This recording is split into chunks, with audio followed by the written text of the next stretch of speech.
Senhor, meus irmãos. Amém. Aleluia, glória a Deus. Meus amados, vamos abrir nossas Bíblias do livro de Provérbios, capítulos 13 e 14, alguns versículos. Capítulo 13, versículo 1: O filho sábio ouve a instrução do pai, mas o escarnecedor não atende à repreensão.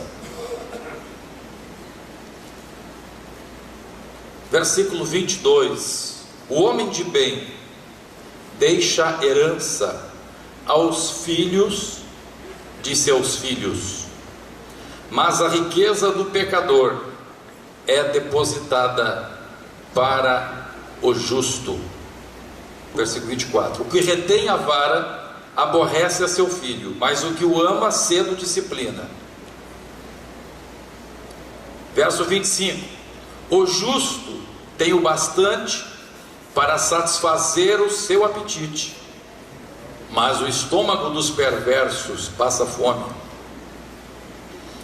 A mulher sábia edifica a sua casa, mas a tola ou insensata com as próprias mãos a derriba. Verso 11: A casa dos perversos será destruída, mas a tenda dos retos florescerá. Quantos pode dar glória a Deus? Meus amados, a palavra de Deus aqui nos fala sobre a família. Hoje queremos, em rápidos minutos, falar-vos a respeito da família. A palavra de Deus nos informa que a família foi instituída por Deus. Todos os demais seres que se procriam, que se acasalam para a procriação. Mas Deus criou, Deus instituiu o ser humano, a família, não somente para a procriação, mas Deus instituiu a família como uma forma de vida, segundo Deus, segundo a vontade de Deus, segundo o querer de Deus. E Deus, desde o princípio, estabeleceu: não é bom que o homem esteja só. E Deus disse: far-lhe-ei uma adjutora, para que esteja como que diante dele. Em relação a todos os outros seres, a Bíblia diz: Deus os criou macho e fêmea. Mas Deus, quando criou a família, quando criou o ser humano, Ele não disse que o criaria ou os criaria como macho e fêmea. Mas Deus disse: eu os crio para um propósito, para uma missão. Eu os crio para que façam alguma coisa para mim na terra. E crio a mulher como adjutora do homem neste projeto que eu tenho. Então Deus criou a família, Deus instituiu a família.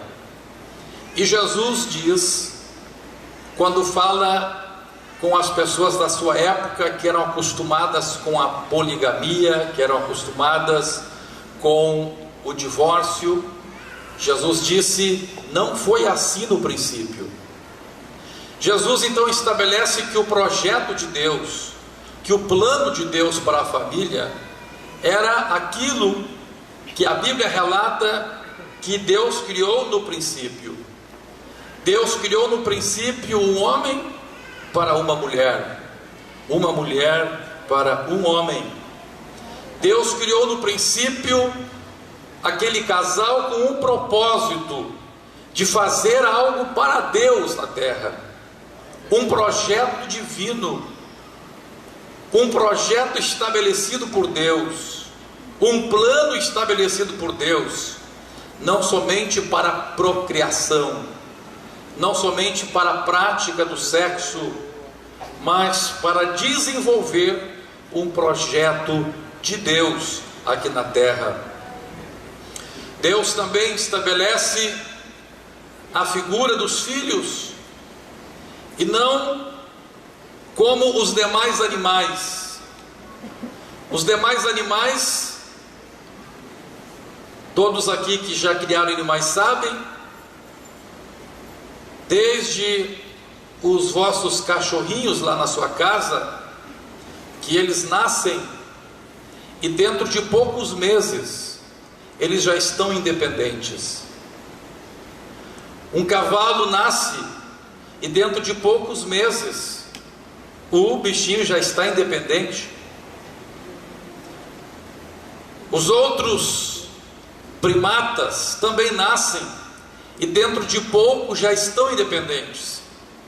O ser humano é o único ser aqui na terra que a dependência do filho para com os pais se prolonga por muitos anos. O ser humano é o ser criado na terra mais dependente dos seus pais. Deixe um cachorro com 6 meses sozinho, ele se vira. Deixe uma criança com 6 meses sozinha, ela morre. Deixe uma criança de 3 anos de idade sozinha, ela morre.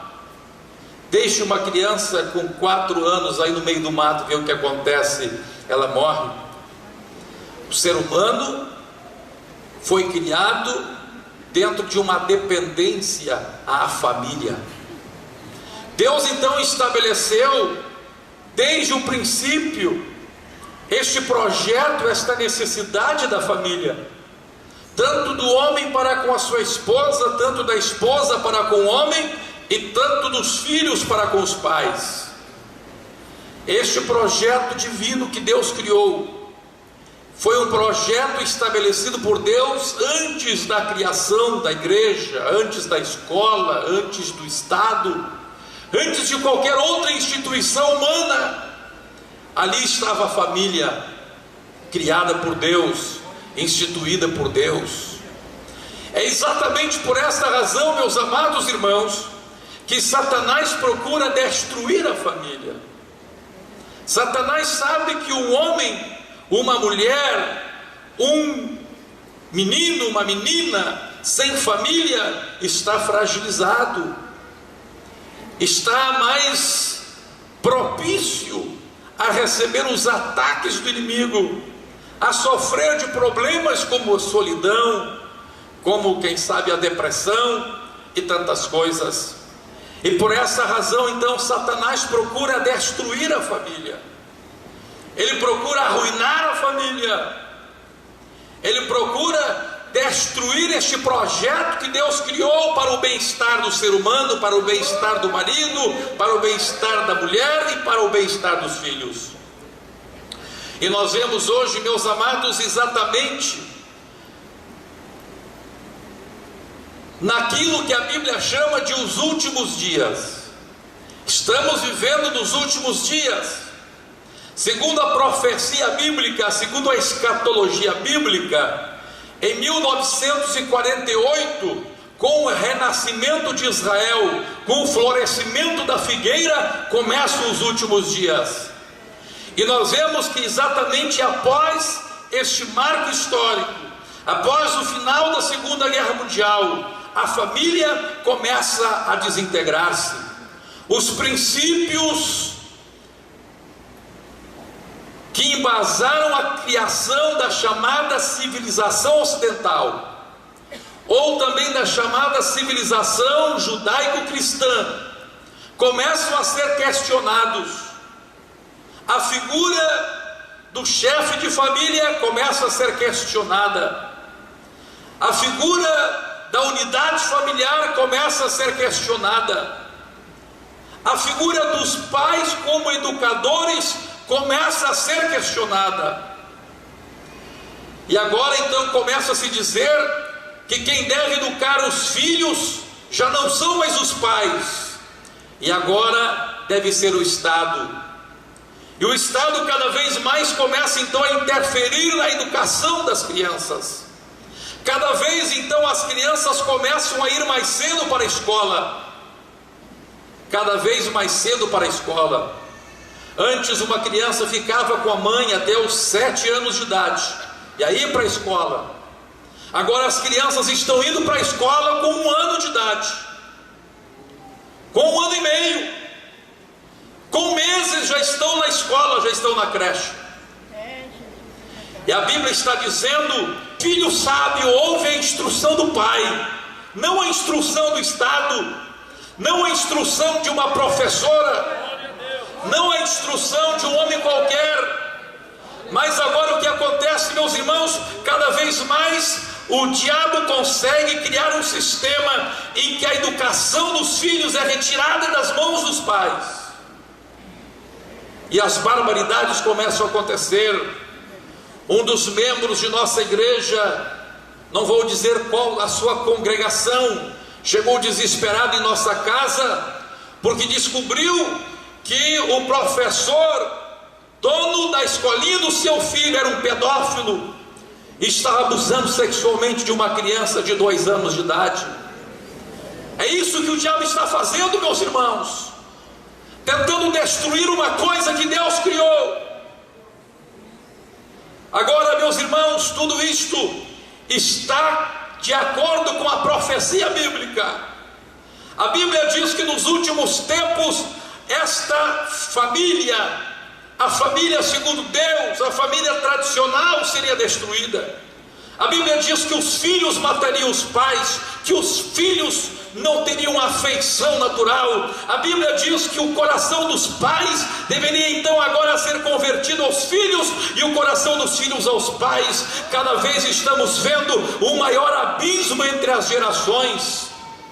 Cada vez a tendência é que o abismo entre a geração dos pais e a geração dos filhos se aprofunde cada vez mais, neste afã do inimigo de destruir a família, neste projeto de Satanás de dizer que os pais não devem educar os filhos, neste projeto de Satanás, segundo alguns filósofos dizem, que os pais não devem ensinar a religião para os filhos, porque os filhos são indefesos.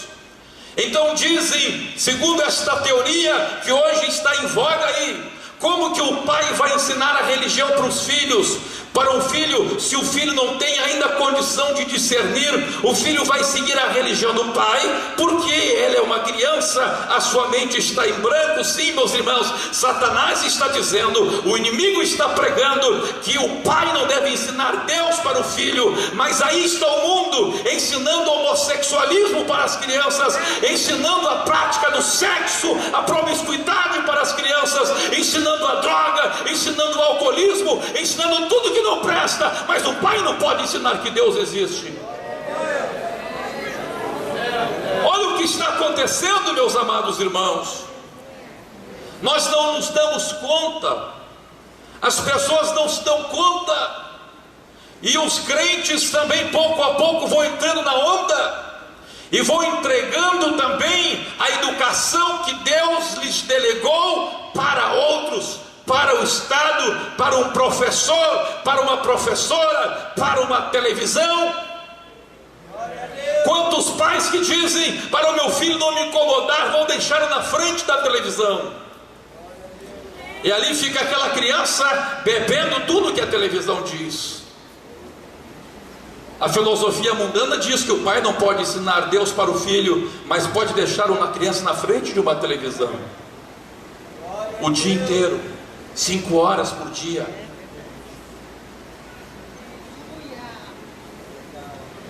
E o que Deus fez está sendo destruído, e não nos damos conta disto, e não abrimos os olhos para isto, e não entendemos isto.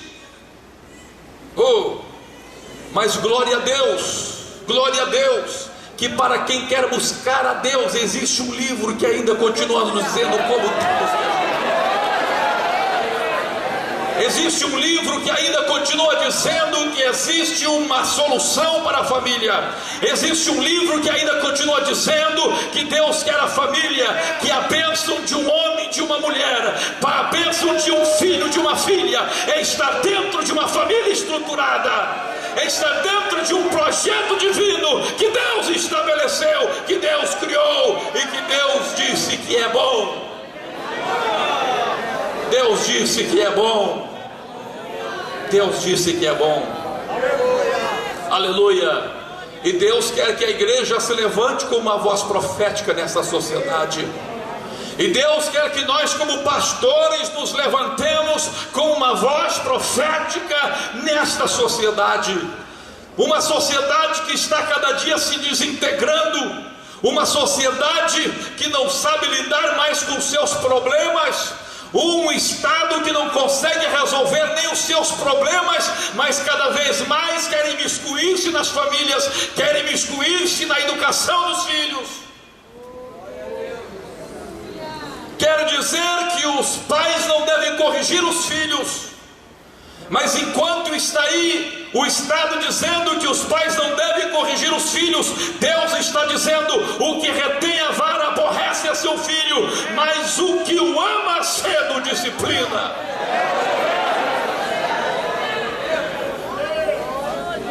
Evidentemente não estamos aqui apoiando maus tratos. Evidentemente não estamos apoiando aquele que atenta contra a saúde do seu filho, o espancando, mas a palavra de Deus declara: Deus estabeleceu a disciplina, Deus estabeleceu a vara, Deus estabeleceu este projeto divino, e neste projeto divino está a disciplina, está a educação do pai, está a educação do pai para com o filho, da mãe para com a sua filha. Cedo disciplina. Cedo disciplina. Por que razão que depois, quando chega na adolescência, muitos pais querem espancar os filhos? Porque quando os filhos eram novinhos não quiseram discipliná-los. A Bíblia não manda usar a vara para o adolescente, mas diz: aquele que cedo disciplina.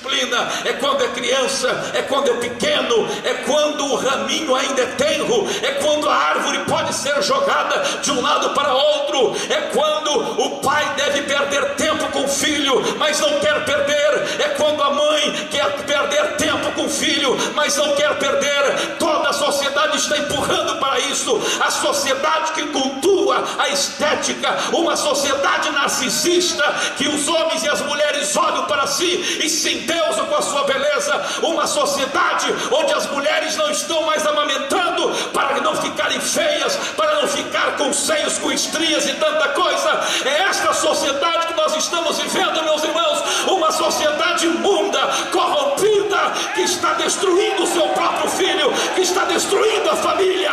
Mas Deus está chamando a igreja, eu repito, para ser uma voz profética.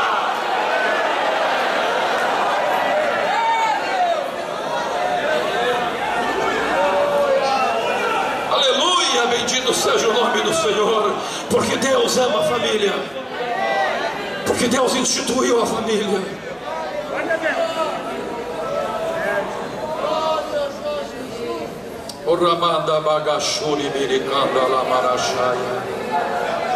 Oh, glória a Deus. Você pode dar glória a Deus?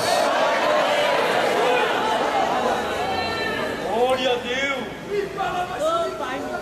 Estamos vivendo uma sociedade que depois de 1948,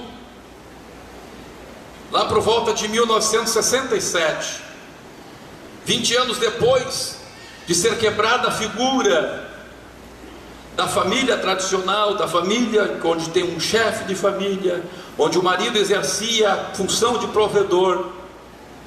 67, 68, surge a revolta da juventude, surge o movimento hippie, surge os Beatles, surge o movimento de revolta, surge a explosão do rock de contestação, de revolta.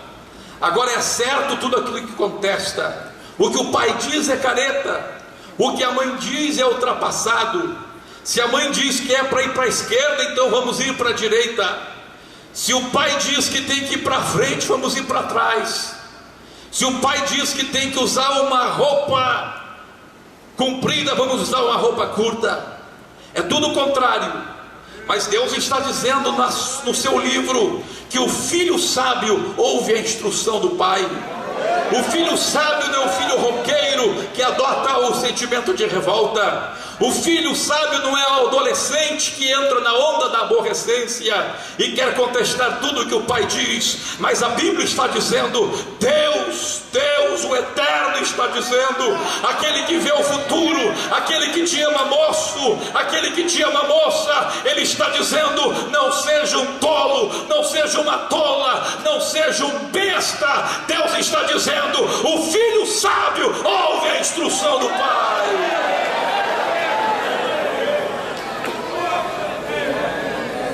Te ama mais do que teu pai e que tua mãe?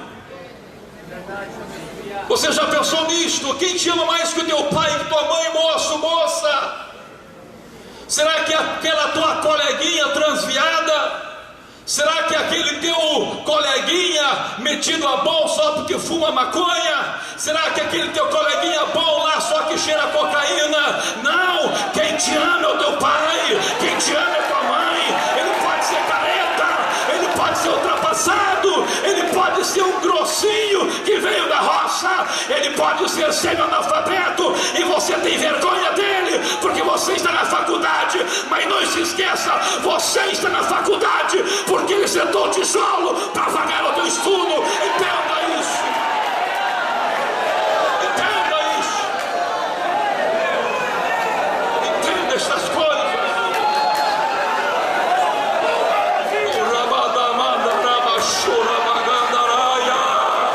Glória a Deus, oh glória a Deus, oh glória a Deus. Bendito seja o nome do Senhor. O filho sábio ouve a instrução do pai, mas o escarnecedor não atende à repreensão. Escute, quando a gente lê esta palavra escarnecedor, não se entende muito, porque não se usa quase escarnecedor nos nossos dias. Mas esta palavra escarnecedor, contextualizando para os dias de hoje, naquele tempo ela tinha um significado, o mesmo significado que hoje a gente usa para a palavra besta, para a palavra bobado, para a palavra palhaço. Deus está dizendo para você, não seja um besta, não seja um abobado, não seja um palhaço, seja sábio, seja sábio. Escute o que teu pai fala, escute o que tua mãe fala. Deus no seu amor está vendo isto. Deus no seu amor está vendo o futuro do teu coleguinha bacana, o maconheiro, o cheirador, o que usa pedra. Deus está vendo o futuro dele. E Deus está dizendo para ti, não entra nessa fria, rapaz. Não entra nessa furada, moça.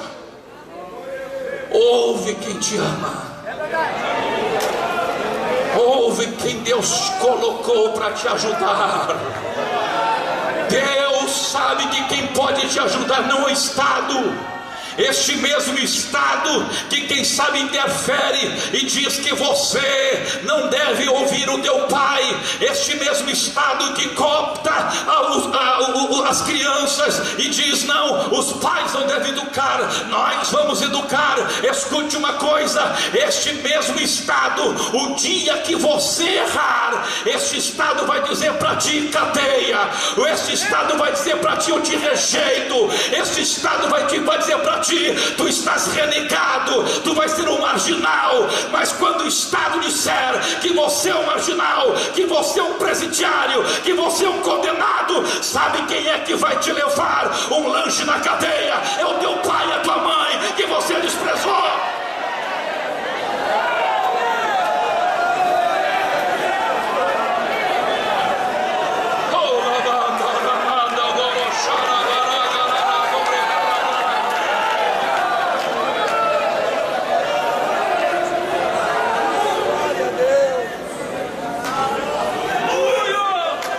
Essas coisas. Oh, glória a Deus. A palavra de Deus continua nos falando agora. Vamos falar um pouquinho sobre os homens. O homem de bem deixa herança aos filhos de seus filhos, ou seja, o homem de bem deixa herança aos seus netos. Mas a riqueza do pecador é depositada para o justo. Verso 11 do capítulo 14: a casa dos perversos será destruída, mas a tenda dos retos florescerá. Escute, meu irmão, Deus está dizendo para você que você tem que assumir esta responsabilidade de ser o provedor da tua casa, de ser o provedor do teu lar, esta responsabilidade de não olhar somente por você, mas olhar pela tua família. Você não pode viver uma vida olhando somente para você.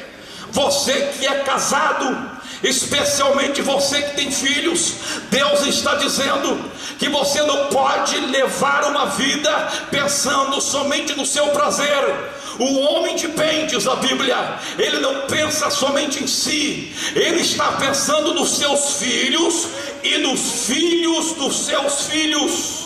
Agora diz a Bíblia que o perverso destrói a sua casa. O perverso pensa só nele. O perverso pensa no seu prazer. O perverso está aí numa vida de adultério. O perverso está aí trocando de mulher todos os dias. O negócio dele é fazer o dia. O negócio dele é gozar. O negócio dele é pensar que está aproveitando a vida.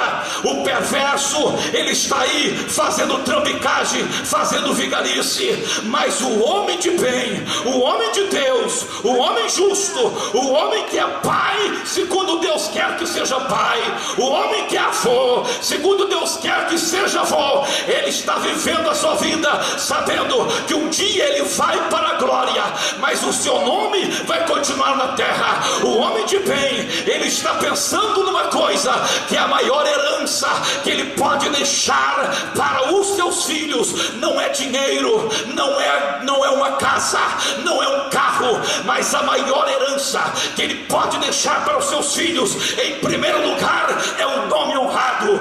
Eu glorifico a Deus, meus irmãos. Agora há poucos dias eu estava fazendo uma construçãozinha lá no sítio, lá em Bom Retiro. A minha mãe nos deu lá umas pecinhas para eu poder descansar juntamente com a Ana. Então agora estamos fazendo uma pequena reforma. E quando eu chegava na pequena cidadezinha de Bom Retiro, e ali dizia onde que era para entregar as coisas, as pessoas diziam: mas o senhor é o filho então do seu Otávio? E, sim, eu sou o filho do seu Otávio. E todos me diziam, todos os comerciantes da cidade diziam: mas que homem abençoado aquele, mas que homem honesto aquele, mas que homem honrado aquele. Onde a gente vai, todo mundo diz que amava o pastor Otávio, que gostava do pastor Otávio. E os comerciantes dizem: ele sempre vinha para cá e falava de Jesus, e olha, e ele falava dos filhos dele.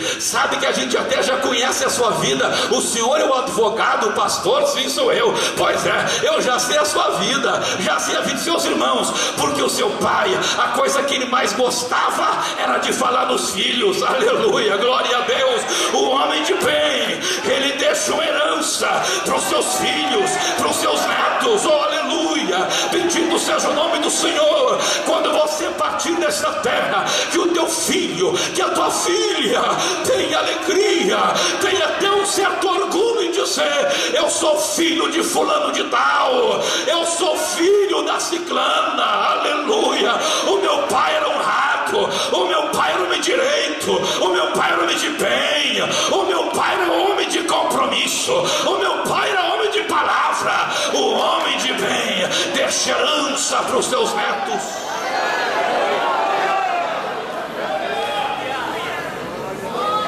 Esta é a estrutura de família que Deus quer. Bendito seja o nome do Senhor. Aleluia. Quando meu pai partiu, deixou a sua herança.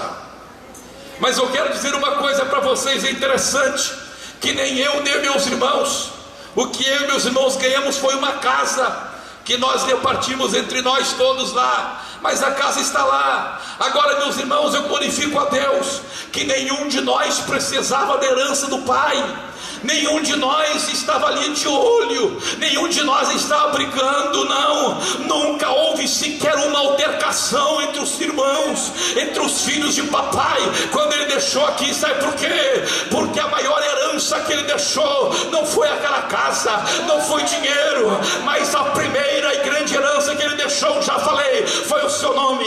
A segunda grande herança foi a fé que ele plantou no nosso coração, juntamente com a minha mãe, aleluia. Se ele deixasse somente dinheiro, o dinheiro nós poderíamos perder, aquela casa pode ser incendiada, aquela casa pode ser desmoronada, mas a fé que papai e mamãe plantaram no nosso coração, nem o inferno, nem o diabo, nem os demônios, nada pode arrancar aqui. Alguém pode tirar a minha vida, mas não arranca a minha fé, porque eu conheço Deus, eu encontrei-me com Deus.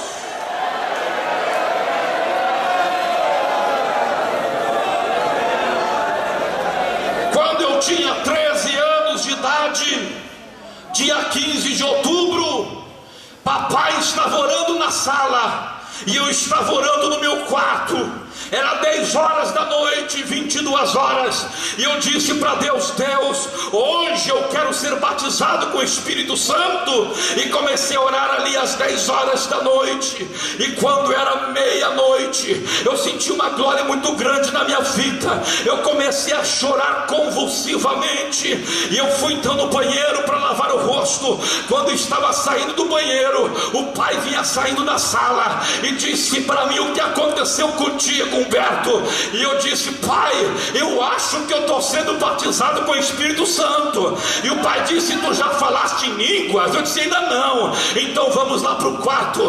E ele dobrou os joelhos do meu lado, e ele começou a orar dizendo: Senhor, confirma sobre a vida do teu servinho o batismo com o Espírito Santo, aleluia. E daqui a pouco, meus irmãos, eu comecei a falar em novas línguas.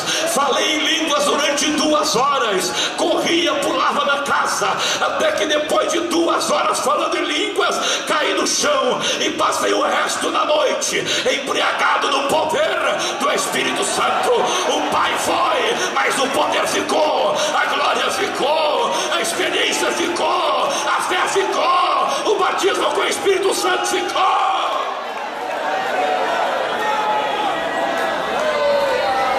Isto é ser um chefe de família, isto é ser um pai. Deixou o seu nome, deixou a fé e deixou o ensino da palavra. Oh, glória a Deus, oh, glória a Deus. Ali no meu gabinete pastoral, atrás da minha cadeira, está uma foto do meu pai, e ali está um versículo: combati o bom combate, acabei a carreira e guardei a fé, já agora me espera a coroa da justiça. E cada vez que eu entro no meu gabinete e vou aconselhar alguém, eu olho para aquela figura e digo: Senhor, graças te dou. Não adoro, não oro por ele, ou não oro para ele, nada disso, mas aquela foto dele me lembra aquilo que ele me ensinou.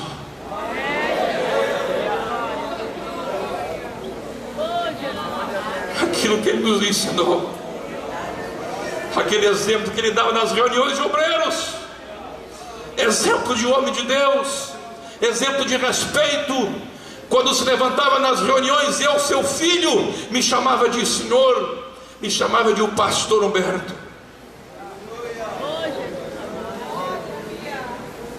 Aleluia,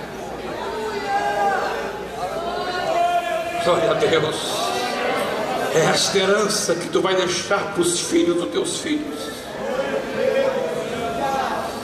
a herança de um homem de Deus, a herança de um exemplo.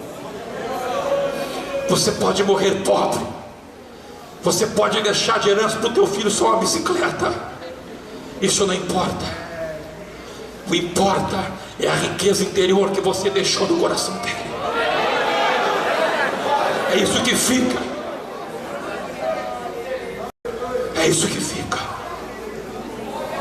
Mas o homem perverso destrói a sua casa com o adultério, com a infidelidade, com os vícios, com os prazeres, com o seu egoísmo.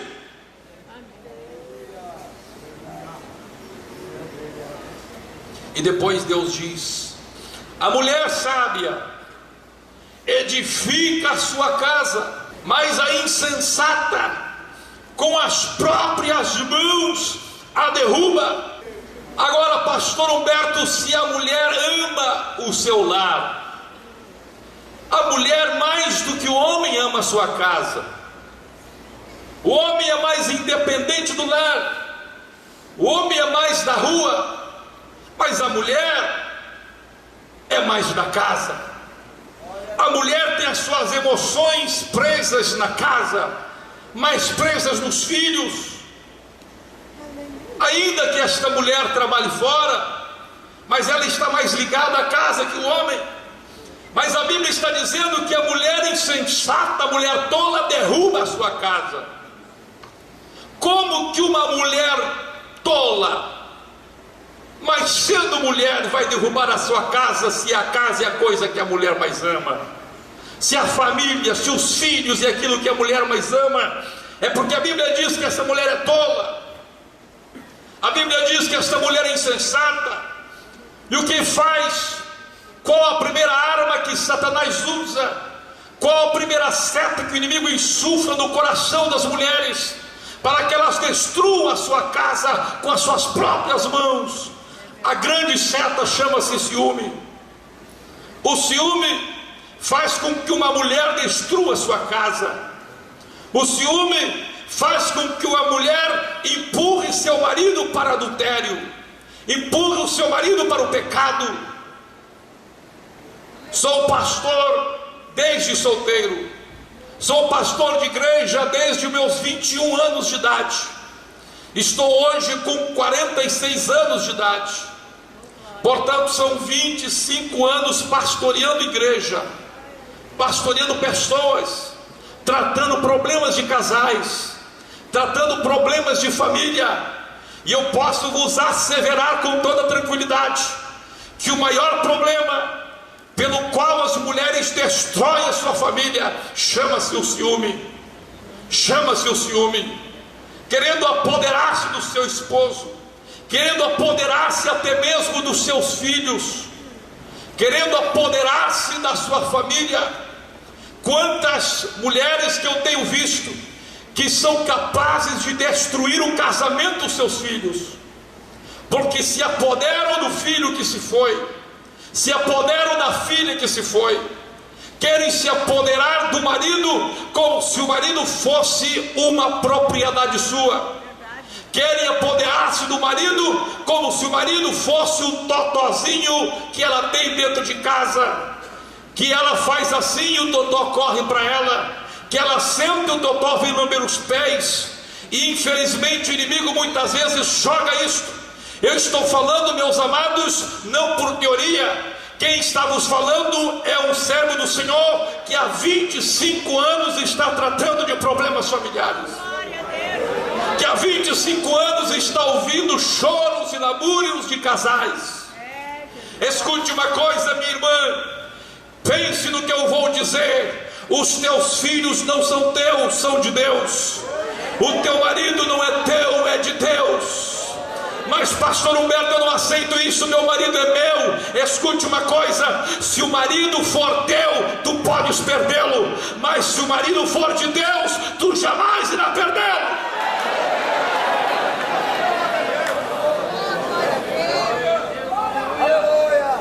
Está compreendendo? Se o marido for teu, tu vais perdê-lo. Eu me lembro que eu tinha uma colega nos tempos de tribunal. O seu esposo trabalhava num banco. Então o que ela fazia? Na hora que o esposo saía do banco, ele tinha que tirar um extrato bancário, porque no extrato bancário está a hora que a pessoa tira o extrato. E ela então, quando chegava em casa, ela olhava no relógio, fazia fazia o cálculo para ver se não dava tempo de ele fazer nada errado entre a hora que aquele pobre desgranido saía do banco para chegar na casa dele. Meus amados irmãos, que coisa triste isto. Sabe o que aconteceu com ela? Ela perdeu o marido. Porque o que segura marido não é cobrança, o que segura marido não é vigilância, o que segura o marido é esta mulher não ser tola, mas ser uma mulher de Deus, entregar o seu marido para Deus, dizer: Deus, o marido não é meu, é teu. Se é teu, o negócio é contigo. Se é teu, o Senhor vai cuidar dele. Eu vou cuidar do meu marido e o Senhor vai cuidar dele na rua. Aleluia, bendito seja o nome do Senhor. Você não pode acompanhar os passos do teu marido, você não pode acompanhá-lo no ônibus, no colégio, ou na escola, ou lá no serviço. Minha senhora, meu amigo, minha amiga, um homem pode trair a esposa em 10 minutos, minha gente. Tem motel aí que está alugando o quarto por 15 minutos. Em 15 minutos você pode ser traída, sabia disso? Agora escute uma coisa: se você estiver nas mãos de Deus, se a tua família estiver nas mãos de Deus, oh aleluia, a Bíblia diz que não dormita o guarda de Israel. Deus não dorme, Deus não dorme. Ele está para 24 horas cuidando do teu marido, ajudando o teu marido, ajudando a tua casa, ajudando a tua família. Entenda isso.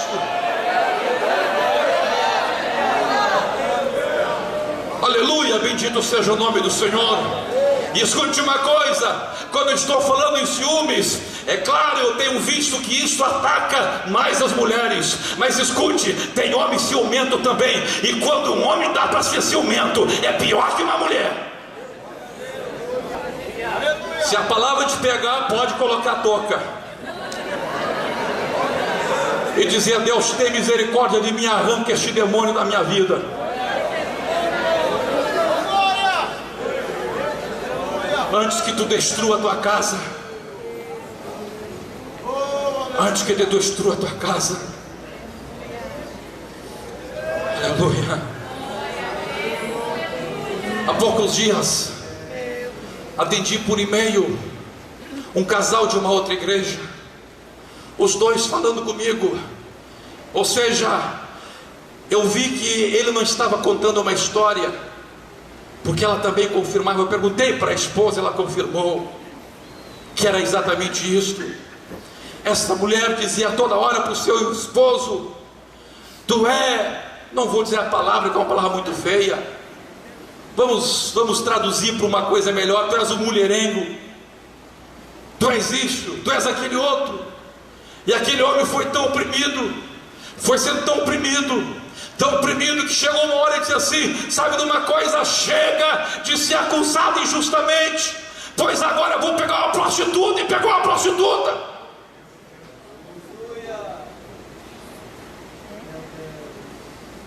Estou dizendo que ele está certo? Não, ele está errado.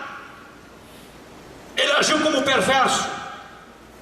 Quem pratica adultério é perverso. Ele agiu errado. Não estou justificando a sua atitude, mas estou mostrando que a atitude daquela mulher, ao invés de reter o seu esposo, os seus ciúmes, empurrou para o pecado, empurrou para o erro. Diga para uma pessoa todos os dias que ele é mentiroso, ele vai começar a mentir. Diga para uma pessoa todos os dias que ele não presta, ele não vai prestar mesmo.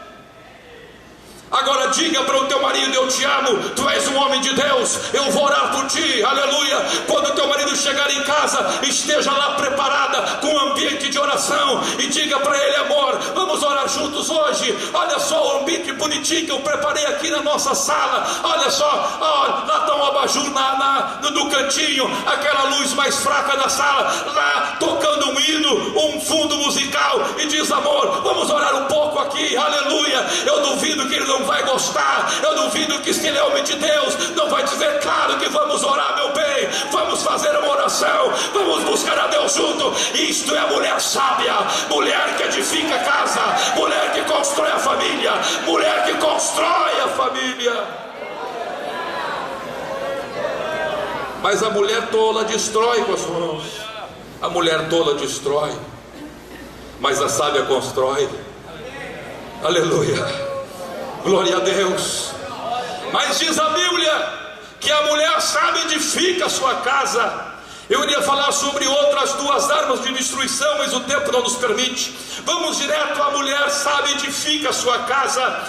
Três coisas que uma mulher pode fazer para edificar a sua casa. Primeiro, o mesmo que acontece com o marido. Primeiro, o exemplo de uma mulher de Deus, o exemplo de uma mulher, o exemplo de uma esposa. O exemplo de uma esposa que não levanta a voz para o marido, o exemplo de uma esposa que não xinga o seu marido, o exemplo de uma mulher que respeita o seu marido como sacerdote no lar. Como é que você vai querer que os teus filhos respeitem a você? Como é que você vai querer que os teus filhos respeitem o teu esposo, respeite o pai deles, se o que eles veem é uma mãe respondona, malcriada, ingrata, mal agradecida, que o homem chega cansado e bota a boca em cima dele? O que é que você vai esperar que os teus filhos façam contigo e com teu marido?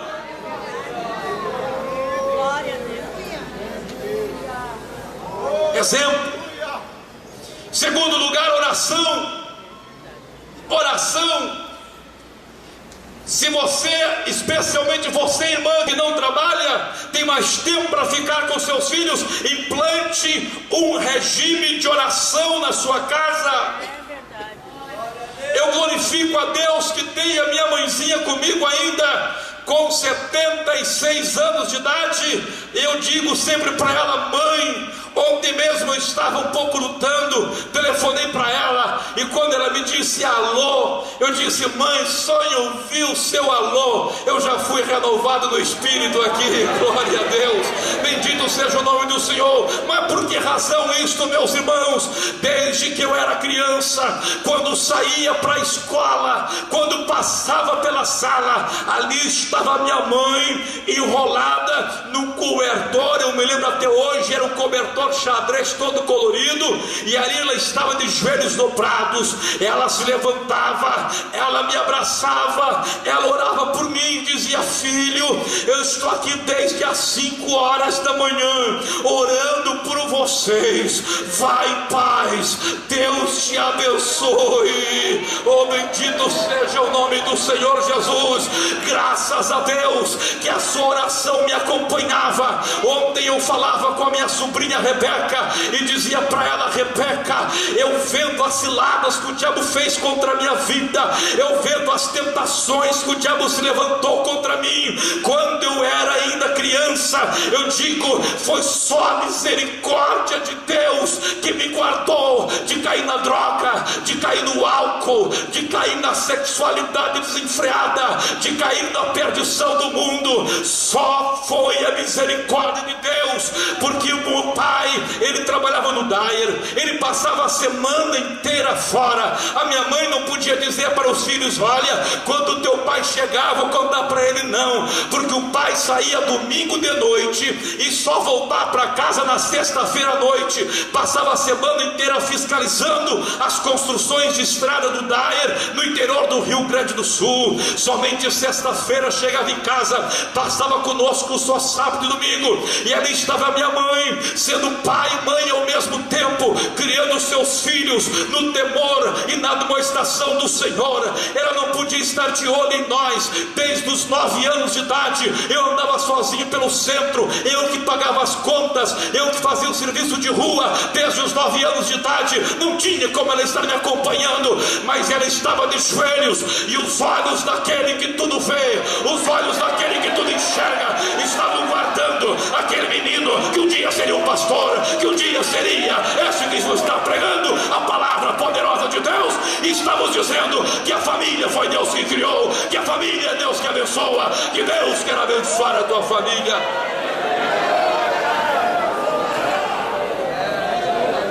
Aleluia. Foi vendo a nossa mãe que nós entramos num caminho de jejum e de oração. Muitas vezes quando tinha uma luta na escola, A minha mãe não ficava brava, ia xingar as professoras. Ela dizia assim: filho, vamos para a igreja orar. Tinha uma luta grande, a mãe vai entrar numa campanha de jejum e de oração. E lá ficava a minha mãe 3 dias trancada no quarto, somente saía para supervisionar. Nessa época aí, eu já tinha ali meus 8, 9 anos de idade. Então aí eu era o responsável por fazer a comida, aleluia. Então eu aprendi a fazer comida cedo para ajudar a mãe, porque eu sabia que ela estava orando por nós. Eu tinha prazer de fazer aquela comida. No início eu só sabia fazer omelete, era só omelete. Cortava a linguiça, largava aquele ovo por cima e depois farinha de mandioca, e era aquela festa. Eu e meus irmãos gostávamos daquele omelete com farinha de mandioca, dando glória a Deus, sabendo que mamãe estava lá na tenda, em contato com Deus, buscando a presença do Senhor, aleluia, glória a Deus. Eu fazia comida e limpava a cozinha. Então a minha irmã, a Gladys, era menor.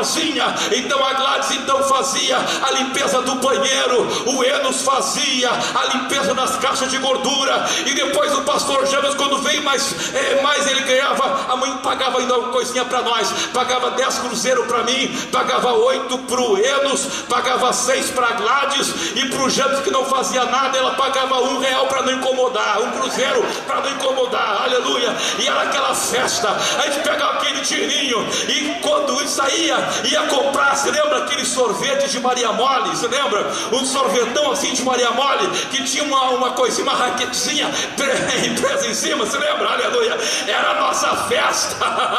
Pegava o dinheiro e saía comprar sorvete de Maria Mole. Oh, maravilha! Oh, glória a Deus! Hoje estamos todos nós na casa de Deus. Por quê? Porque teve uma mulher sábia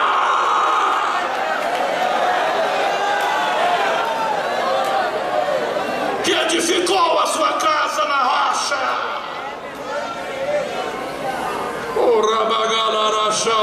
Quantos querem ter uma família abençoada? Levante as suas mãos e glorifique o nome do Senhor. Glorifica o nome do Senhor. Glorifica, vai dando glória.